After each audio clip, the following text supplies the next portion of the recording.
दोस्तों, आपने Hema committee report का नाम सुना होगा। Hema committee report. लेकिन शुरू करने से पहले एक आग्रह करूंगा कि देखिए, हम लोग नए तरीके से थोड़ा एक समझिए कि पॉडकास्ट समझ लीजिए या वीडियो सोच लीजिए, हमने शुरू किया है। आप लोग का प्यार चाहिए और हम लोग अपने ऐसे वीडियो में कोशिश करेंगे कि आपके पास ऐसे मुद्दे लेकर आया जाए जो मेन स्ट्रीम मीडिया में जिसको जगह नहीं मिलता, और उसके ऊपर अपनी जो फैक्ट के साथ जो एनालिसिस होगा, हमारा क्या सोचना है, वो सब आपके साथ डिस्कस कर आपके सामने लाएंगे। विद फैक्ट करेंगे। हाँ, ऐसा नहीं बोला वाले नहीं। हाँ, कि फैक्ट भी रखेंगे, उसके साथ आपको हम बताएंगे कि भाई क्या चल रहा है। तो बस आप लोगों का प्यार और आशीर्वाद होना चाहिए। तो चलिए शुरू करते हैं। दोस्तों, आपने हेमा कमेटी रिपोर्ट जो आई है उसके बारे में सुना होगा। जो नहीं सुना होगा तो ये जान लीजिए कि एक 2017 में एक हेमा कमेटी, जो रिटायर्ड जज हैं, उनके नेतृत्व में एक कमेटी बनाई गई, क्योंकि बहुत से मलयालम फिल्म इंडस्ट्री में आवाज उठ रहा था कि वहां पे जो आर्टिस्ट हैं, चाहे वो जूनियर आर्टिस्ट हो या फीमेल आर्टिस्ट हो, जो एक्ट्रेस हैं, उनके साथ एक्सप्लॉयटेशन हो रहा है, उनका शोषण हो रहा है, या तो उनको काम नहीं दिया जा रहा है, अगर उनका विरोध करते हैं तो काम नहीं दिया जा रहा, इस तरह का उनके आरोप लगा। तो उसके बाद एक कमेटी बनी और उसका रिपोर्ट आया 2019 में। 2019 में रिपोर्ट आया, आप ध्यान से सुनिएगा। लेकिन उस समय ये रिपोर्ट को पब्लिक नहीं किया गया। रिपोर्ट को पब्लिक जब ये डॉक्टर का केस कलकत्ता में हुआ और प्रेशर, हाँ, उसके बाद प्रेशर होने लगा, वहां पे प्रेशर बनाया जाने लगा, तब जाके इस रिपोर्ट को पब्लिक किया गया। अब आपके दिमाग में होगा कि आखिर ये रिपोर्ट में जो आया वो क्या है। जो भी रिपोर्ट पब्लिक होगा, मतलब जानकारी, इंफॉर्मेशन, जो रिपोर्ट बोलता है विस्फोटक है। विस्फोटक इन द सेंस है कि आप सोचिए कि मलयालम फिल्म इंडस्ट्री में एक फीमेल एक्ट्रेस को क्या क्या सामना करना पड़ता है, कैसे कैसे सिचुएशन के साथ वो गुजरते हैं काम पाने के लिए, और वो अगर सिचुएशन में नहीं गुजरते हैं तो उनको कैसे हरास किया जाता है। वो पूरा रिपोर्ट है, एक एक लाइन उसमें लिखा गया है कि वहां पे कैसे, और बड़े बड़े नाम हैं उसमें, मैं आगे बताऊंगा। लेकिन अब आपको सवाल दिमाग में आ रहा होगा कि आखिर ये रिपोर्ट बना क्यों। देखिए, कई लोग इसमें आवाज उठा रहे थे, पहले से बोले जा रहे थे, ऐसा नहीं कि घटना अचानक से हुआ, लेकिन घटना इसमें टर्निंग पॉइंट आया। हर चीज का एक बोलते हैं ना, ऊपर वाले का एक होता है, भर जाता है, जैसे बोलते हैं, हाँ, पाप का घड़ा जो भी है भर जाता है। तो 2017 में एक भावना करके एक्ट्रेस हैं मलयालम फिल्म इंडस्ट्री के, वो कोची जा रही थी शूटिंग के लिए। तो जब शूटिंग के लिए जा रही थी तो कुछ 6-7 आदमी ने उनके कार को ओवरटेक करके रोका और उनके साथ एक्सप्लॉइट किया गया। उन्होंने उसमें एक व्यक्ति को पहचान लिया। मतलब हाँ, बड़ी बात है। आप सोचिए, मतलब ऐसे जो ये तो मतलब आम आदमी को राजनीति कर लो, हाँ, आप पकड़ लो रास्ते में, नॉन आदमी के साथ में भी ऐसा होता है, और वो भी नॉन फेस लोग, हाँ, अरे कि जिसमें वो पहचान गई, भाई यार मैं तो आपको जानती हूँ, आप ऐसा क्यों कर रहे हो। तब उन्होंने नाम रखा, जो मलयालम के बहुत बड़े स्टार हैं, दिलीप का। उसके बाद दिलीप का नाम रखा उन्होंने। तो उसके बाद वो कोर्ट में गया केस, और कोर्ट में जाने के बाद वो छूट गई, मतलब सॉरी, वो छूट गया। मतलब आप जानते ही आजकल देख रहे हैं ना कि अभी डॉक्टर का कलकत्ता में केस चल रहा है, तो कैसे वो बड़े बड़े वकील, कपिल सिब्बल, और आप देखिएगा पब्लिक से ज्यादा वकील है। मतलब आपको जब आपने देखा होगा लाइव, उसका आ रहा था, समझ में नहीं आ रहा था कहाँ से कौन बोल रहा है, इतने सारे वकील, इतने वकील थे।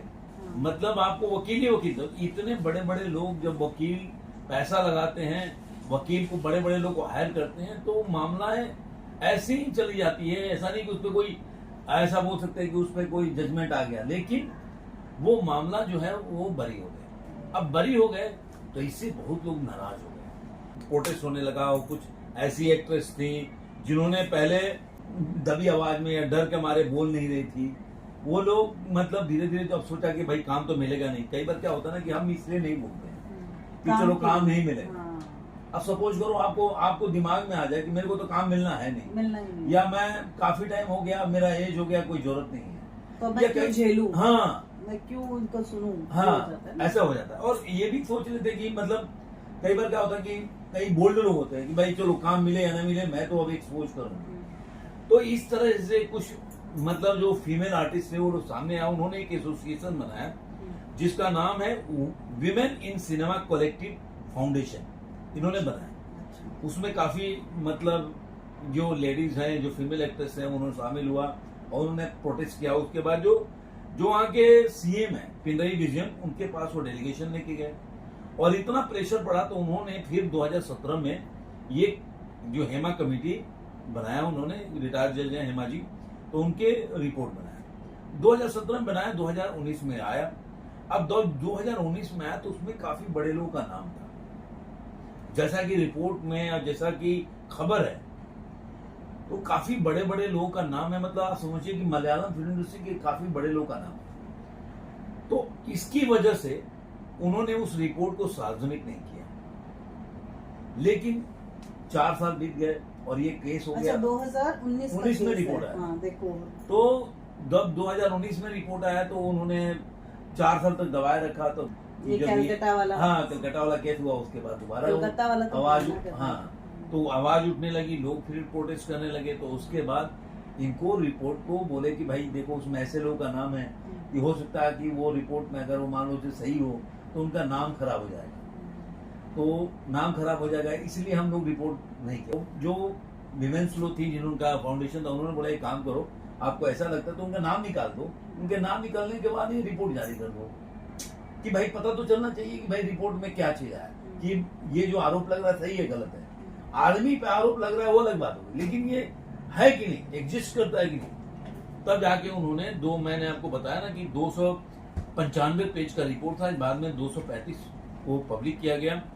और इस रिपोर्ट में आपको नाम आने के बाद पब्लिक की खुश हो, उस रिपोर्ट के हिसाब से ये एग्जिस्ट करता है कि मलयालम फिल्म इंडस्ट्री में एक 15 लोगों का ग्रुप है जो वहाँ के फीमेल जो एक एक्ट्रेस है या कोई भी एम्प्लॉय हो, उसके साथ बहुत दुर्व्यवहार किया जाता है, एक्सप्लॉइट किया जाता है। हाँ, मतलब वहीं पे ही बैठे हैं लोग और गलत। अरे उनकी पिक्चर आप देखते हैं, हम लोग हाँ, तो हम लोग साउथ की मूवीज हाँ, कितना देखते हैं उसमें।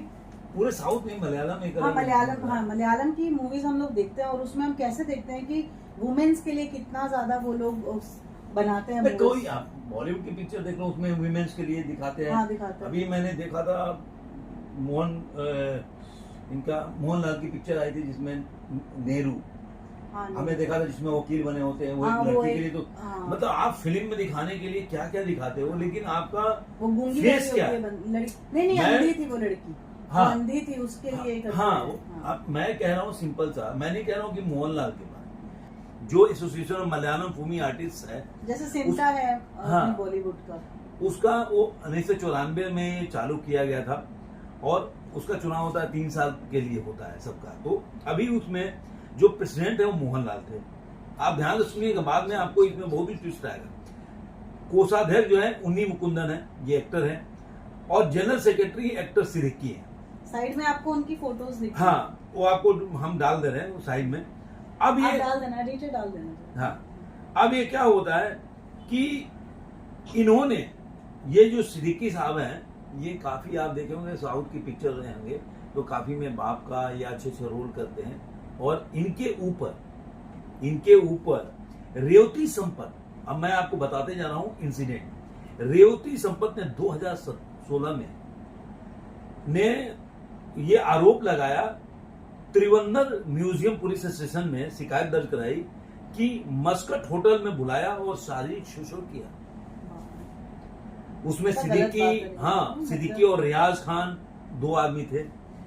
इसी के साथ आप सोचिए कि वो एक और व्यक्ति हैं जिनका मैं आपको बता देता हूं, जो इसके साथ गीता विजन है, मैं आपको नाम पढ़ते जाता हूं। उन्होंने फिल्म डायरेक्टर जो तुलसीदास जी हैं, वो उनके ऊपर ये 1991 का घटना है। ये मैंने आपको बोला ना कि एनफ इज एनफ 2017 में मोड़ आया, पहले से चला। हाँ, वो जब वो न्यू कमर आई थी, अभी उन्होंने इस बात को बोला कि उनके साथ तुलसीदास ने उनको शोषण करने का कब प्रयास किया किया। था? बता 1991 में। आपको 1991 में, बताओ कितना साल हो गए आपके? मतलब जो तब लोग- से है, ऐसा हाँ। नहीं है कि आज ही है ये सब। 35 साल हो गए। हाँ, कितने 35 साल। अब उनकी एज चौंतीस। क्या हो गई होगी बंदी, हाँ, जो लेडी है हाँ, उनकी एज कितनी? हमको आप देखिए, मैं फोटो डाल रहे हैं हम लोग। हम्म। उसके बाद मिन्नू मुनीर है। अब यहाँ पे देखिए, एक्टर और सीपीआई एमएल के जो एमएलए हैं कोट्टम से, मुकेश, उनके खिलाफ उन्होंने आरोप लगाया। वो एक्टर भी हैं और सीपीआई के एम जो है उसके एमएलए भी हैं कोट्टम से। उनके ऊपर आरोप लगाया कि उन्होंने, और पोस्ट भी किया, ऐसा नहीं, आप फेसबुक पे उन्होंने पोस्ट किया कि 2013 में उनको बुलाया गया, उनके साथ शारीरिक शोषण किया गया और बार बार उनको ब्लैकमेल किया गया। इसलिए बताओ। सोचिए, उसमें उन्होंने 5 आदमी के नाम दिए, इडोवाला बाबू हैं, जयसूर्या है, मनियान पीला राजू हैं। तो उन्होंने पोस्ट भी डाला, ऐसा नहीं कि उन्होंने पोस्ट नहीं डाला। आप जाएंगे फेसबुक में, उनका पोस्ट है, उन्होंने बहुत कुछ लिखा है उसके ऊपर। उसके बाद आपको बता रहा हूं कि आपको और कौन कौन से पीड़ित हैं, आपको बताता हूं। श्रीलेखा मित्रा, ये देखा जाए तो बंगाल की हैं, एक्ट्रेस हैं, लेकिन जो मलयालम पिक्चरों में काम करती हैं। उन्होंने केरला चलचित्र अकादमी के चेयरमैन जो है रंजीत बालाकृष्णन, ये घटना 2009 का है।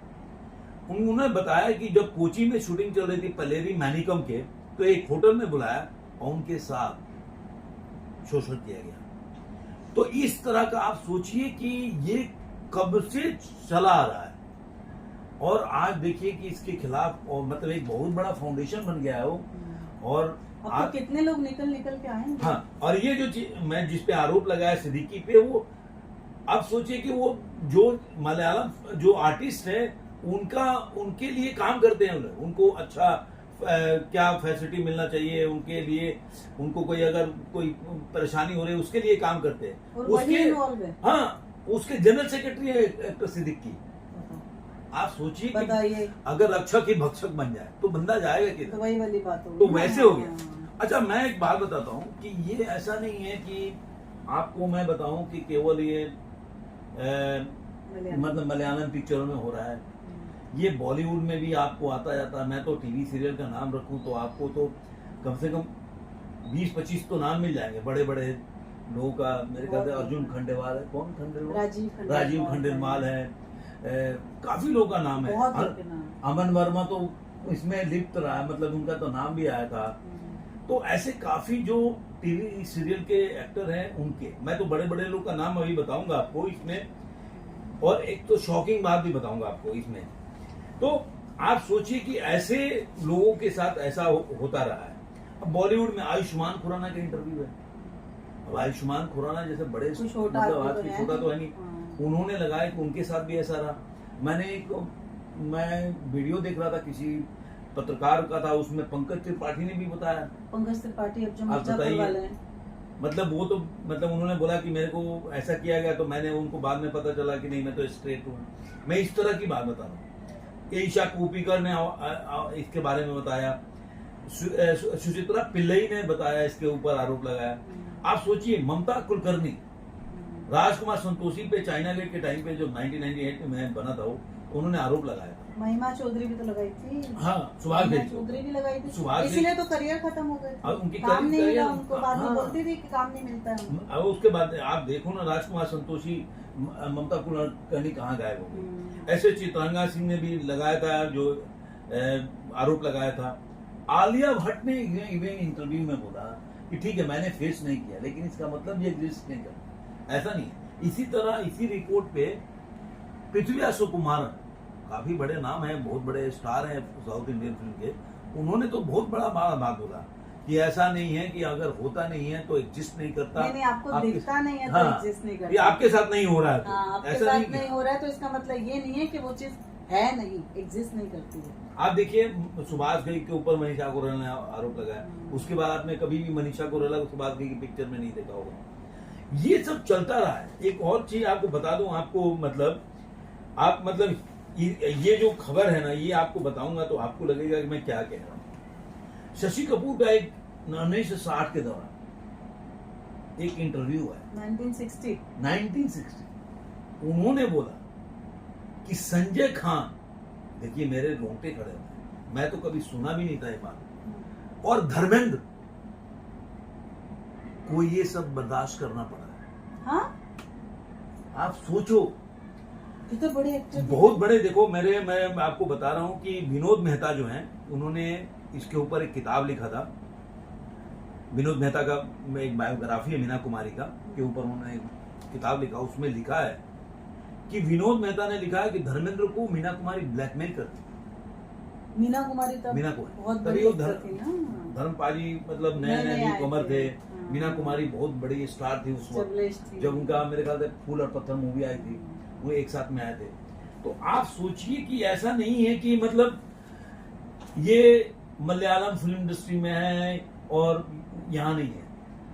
मतलब आप जाएंगे तो ये सब, मतलब इसको तो मैं हमेशा से बोलता हूँ कि इसको तो क्लीन करना चाहिए इस चीजों को। पता नहीं, अब देखिए ऐसा नहीं कि अब पॉलिटिक्स में भी रेणुका चौधरी का अगर 2018 का बयान होगा तो रेणुका चौधरी ने क्या बोला कि ऐसा नहीं है वो, मतलब उनका मैं पता नहीं लोकसभा में बोला था, पार्लियामेंट में बोला था, किस में बोला था मुझे पूरी तरह से याद नहीं है, आप लोग कमेंट में बताइएगा कि उन्होंने बोला ऐसा नहीं है कि केवल फिल्म इंडस्ट्री में ही होता है, ये पॉलिटिक्स में भी होता है। तो आप सोचिए कि एक्सप्लॉयटेशन ऑफिस हो गया, और बॉलीवुड हो गया, आप हर किस जगह। तरह से कौन सा ऐसा जॉब है, जैसे लोग बोलते हैं इंस्टीट्यूशन कोई होता है, कोई कंपनी होती है, वहां पे अगर एम्प्लॉय जो काम करता है तो उसको एक्सप्लॉइट किया जाता है।